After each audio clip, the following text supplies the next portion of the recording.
Hello YouTube, I played a game on stream against a cheater and I just have to show you how it went. So let's get into it and I'll get back to you afterwards. Enjoy! We're playing.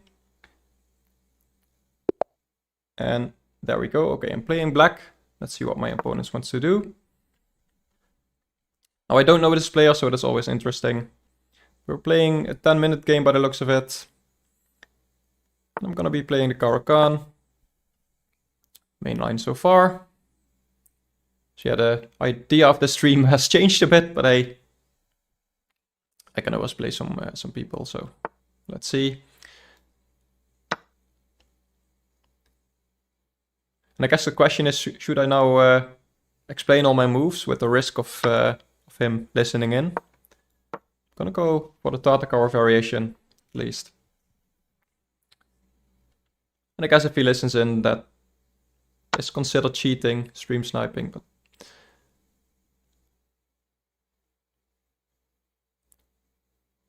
not that I really mind. We're playing. So far it's theory. I don't know if it's the main line, but it's definitely a line.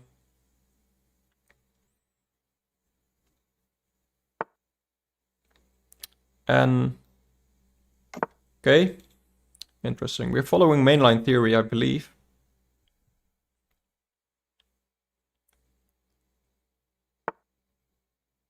Yeah, still.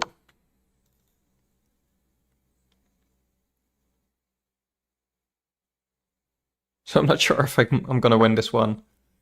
If he knows theory this well, that's gonna be tough.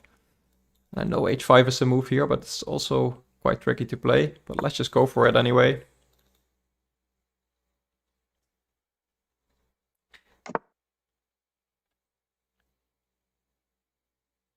So let's see. Because this is where I'm pretty much out of book. I believe I can push further.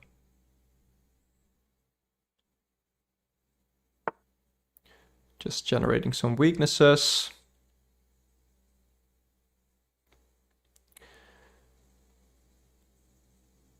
Yeah, and let's just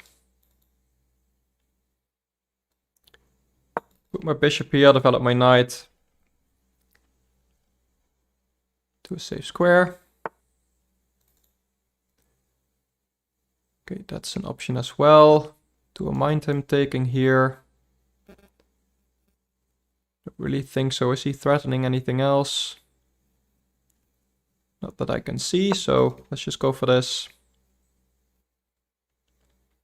At least this could activate my rook. But he's going for it. There's some annoying moves, but I can just move my rook, for instance. This check doesn't look like it does much.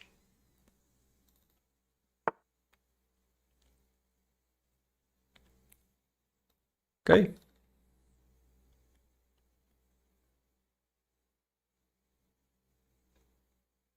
And there's a battery here, but can't really see where the queen is going. Okay, he's shuffling a lot now.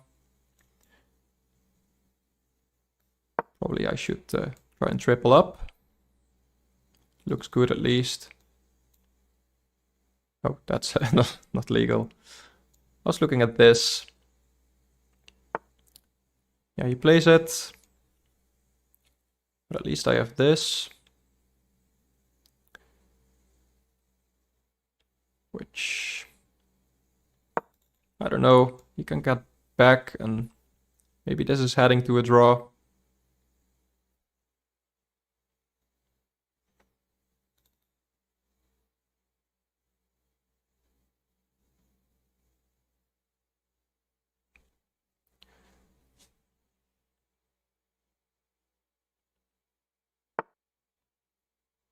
Yeah, so he's going for that.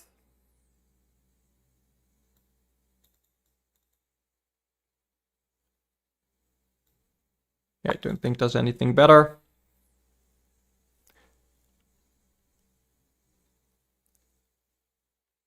Let's go for this draw.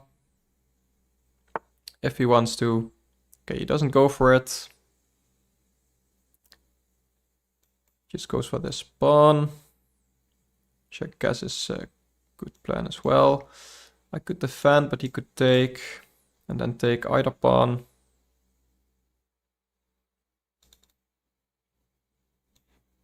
I could also go here now, because this is actually nicely defended in all cases.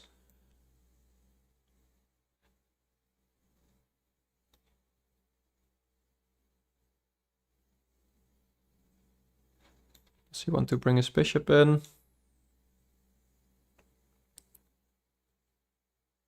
He actually might want to do that.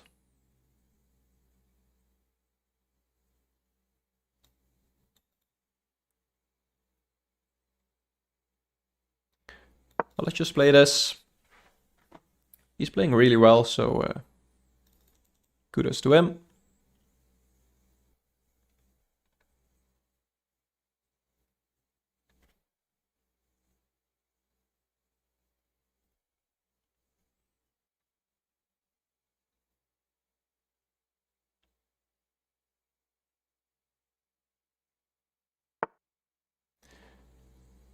And he is playing for that move.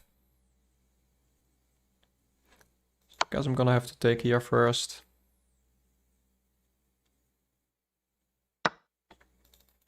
This looks weakening, but maybe it's alright.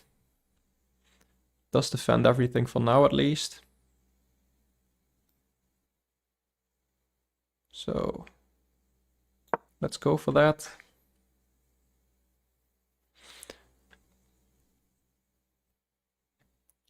And that bishop is a bit awkward now. He can of course trade it off if he wants to.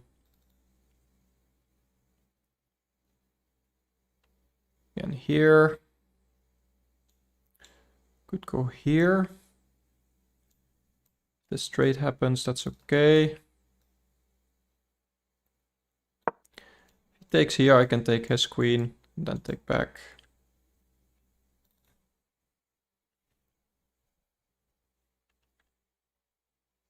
See what he wants to do.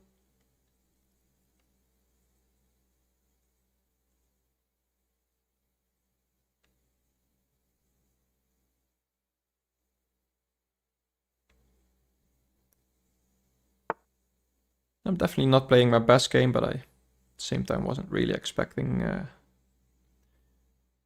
to play a game.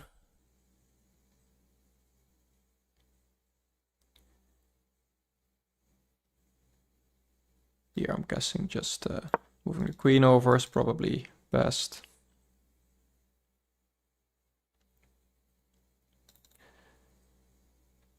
He's probably gonna try and get in somehow. Maybe already taking this.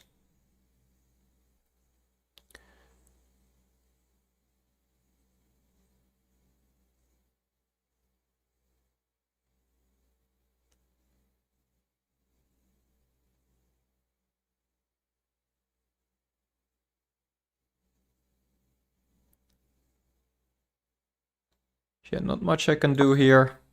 Let's just defend everything.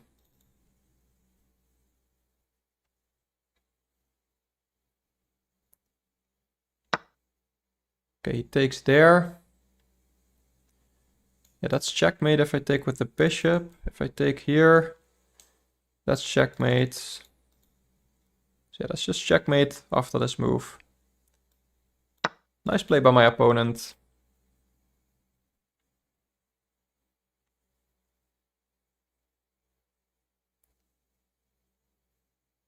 It's taking him a long time to find a checkmate in one, by the way. But there we go. And yeah, there you can see. Okay, so instead of the analysis I did during the stream, I'm gonna go into an analysis of myself now. Of course, this player was banned afterwards, as you can see right here. But I can show you how the game went and actually where my suspicions started. And they already started actually before the game even. Because this player messaged me on stream saying, okay, I want to play you and I offer you $10 if you beat me. And I was like, okay, this could still be some fan that just really wants to play me. When I saw he was 300 rated, I was like, okay, that's either gonna be an easy $10 or there is something fishy going on. And yeah, let's just go into the game and look at where my suspicions even grow further. So of course we went into the Caro-Kann, and at this point nothing too odd was happening, although I was already seeing that he was spending quite a lot of time. So first move was instant, second move already 10 seconds, and yeah, if you're experienced against the Caro-Kann, you know what you want to play, but at this point it's still possible. Like, there's multiple variations. He could have played knight f3, so yeah, makes sense. Maybe he was just deciding which variation to play. So at this point, not too suspicious, but a little bit, especially because he offered those $10. But the game continued, and we went into the Tartakower variation. Now, these moves are very natural to make, right? So just developing a knight, I take the pawn, so you take back, I develop my knight, you see you can ruin my pawn structure, so you take. So even though this is mainline theory, I feel like a cheater could play these, although again, if you look at the time usage, this was 10 seconds, this was 8 seconds, this was 8 seconds again. So he's spending a lot of time on these pretty much easy moves, so that's already suspicious again. And then at this point, he's still playing mainline theory, and like here, c3 already is not the easiest move to find if you don't know theory, because this pawn is actually defended, so why play c3, right? Well, the idea becomes obvious here, because you want your queen on c2 and basically set up this battery. And at this point I was like, okay, he's playing a lot of theory, this is too much. And also he's already down 1 minute on the clock, so if you know this theory, why spend so much time, right? So that didn't really make too much sense. I know theory as well, and this continued. Wait, let's actually go to the game review feature on chess.com, just quickly. Because what I want to show you is these are all book moves, right? So still up till this point, it's still mainline theory in the Tartakower, it's all book moves. Still book move, still book move. And actually I'm the first one here in this position to deviate from theory. I just was out of book at this point. We've played, let's see. Well, he has played 11 moves of theory, I've played 10 moves of theory. Usually it doesn't get to this point. Usually my opponents deviate earlier than this. So there's no real point for me in knowing more theory than this. But against this opponent, apparently I did need to do that. And I played an inaccurate move here, and immediately white is slightly bit better. Okay, so I'm not going to go into the full analysis on what I should have done. This is just mainly about how did I know he was cheating. And yeah, 11 moves of theory in a main line for a 300 rated, that is just too much. I mean, you can always get lucky, but yeah, that's really suspicious at the very least. Okay, so we continued, and again, he plays the best move. And this, yeah, 6 seconds, so... And even the difficult moves take him about as much time as the easy move, so... Again, that's a little suspicious. And then here, this is an important moment, because he made a mistake. And you're like, okay, if he's cheating, why would he make a mistake? But actually... And I'm going to show you this on screen right now. Queen d1 is the best move here. So we wanted to move his queen to d1, and he just mouse slipped. I'm pretty much certain of that. He just mouse slipped. He wanted to play the engine top move, but instead went queen d2 because of a mouse slip. And to prove my point even further, after I made my move, which was also the best move, by the way. So I actually played quite an alright game. At this point, it's still about equal, so... And not bad playing against an engine, basically. But in this position, he actually played queen d1. So why go to d2 and then to d1? That doesn't make any sense unless you're cheating and you mouse slipped and realized in this position, because the engine said so, queen d1 is still the best move, so you went to d1 anyway. Okay, so at this point I was pretty much certain, but yeah, I wanted to stay respectful, so didn't say anything about it in the game. And here, yeah, I kind of messed up with my queen move. allowing this, and that's just annoying. But I thought maybe we can go for a repetition here. I already pretty much knew he was cheating, so repetition would be good for me. And at first it looked like he was gonna repeat, but then he realized, well, I don't want to repeat, even though the engine says it's the best move, but yeah, it just repeats once. So now he put his queen here, and yeah, engine says it's inaccurate, but it's actually, depending on how long you let the engine run, but it's the second or third best move. And he doesn't want to repeat, and yeah, he still has an advantage, so this is actually the way to go forward there for white. And I didn't know what to do, and I saw this, and I thought, okay, let's trade, and this looks like it defends everything, even though it doesn't, and of course my opponent found why. But again, at this point, he took 9 seconds to find this move, which is quite a natural move to make, like you're just getting more pieces in the attack with tempo on my queen, so it makes sense. I thought, let's trade queens, and here, again, this actually took him quite a lot of time. So maybe he made a mistake in his engine or something and had to fix it. But this is actually quite a natural move, so not too suspicious. You're just attacking my queen and preventing the trade. Makes sense. Although again, for a 300, playing this much best moves in a row is kind of suspicious. And then here his queen was coming in, and I didn't really see the threat. Of course, now I know what happened. But it still felt like, okay, I'm hanging on. Everything seems to be defended. This pawn isn't defended, but also not attacked. And I was looking at, okay, can he sacrifice here and then take with the queen and somehow get through? And I felt like I could, at the very least, hold a draw there. But yeah, there were a lot of dangers, so I actually went ahead and defended this pawn preemptively, and now there's mate in 3 on the board. And I just missed it.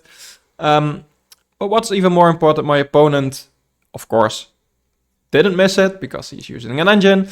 But he took my knight, and this took him 9 seconds again. And here I realize it's gonna be checkmate. No matter what I do, if we make a random move, queen check, and then checkmate. If I take with the bishop, sorry, I'll move back. If I take with the bishop, then this is immediate checkmate. And I felt like this was the easiest to find. So I thought, well, let's just take with the king. And that's checkmate in 1 on the board right now. And if you look at the time, he's on 5 minutes and 34 seconds left. And he did find the checkmate, of course, because he's using an engine, but it took him 15 seconds. So 15 seconds to find a mate in 1, even though you're such a good player, because he was playing brilliantly. I had 95 accuracy, everything like that. So yeah, it just doesn't make any sense. And at this point, I was certain, but like I said before, I was just being respectful, so I didn't say anything about it. After the game, I also looked at his profile, so I can show you that now. I'm gonna go over to his profile actually. And on his profile, I saw, if I go to all the games, that even before playing me, he has a big win streak. And yeah, that's also quite telling, and all these accuracies are pretty high, at least of the games that are reviewed. And yeah, it's just completely obvious, and it's weird to me because he didn't always cheat, because his account dates back to 2024, so it's over a year old. And yeah, at the beginning he definitely didn't cheat, but just recently, around a week ago actually, so not too long ago, he decided to start cheating. And well, after my game, he was actually pretty quickly banned by chess.com. So kudos to chess.com for banning him so quickly and finding out he's cheating. So I got my rating back, but most of all, I've got a nice story. So yeah, next time someone offers me money, I'm just gonna go straight into it again, because it's just fun. Whether I'm playing a cheater or not doesn't really matter. I just like playing chess, and if I can make some content out of it, it's always nice. And I can learn a lot from these things as well, because yeah, playing your opening against an engine shows you where you lack in that opening, and I learned something from it as well. So yeah, I hope you learned something as well, but most of all, I hope you learned that cheaters are really annoying. And yeah, if you agree, let me know in the comments, and like and subscribe if you want more of this. of course not more cheaters playing against me. That wouldn't be nice. But yeah, maybe become a member if you like. And I'll see you next time. Thank you for watching. Bye bye.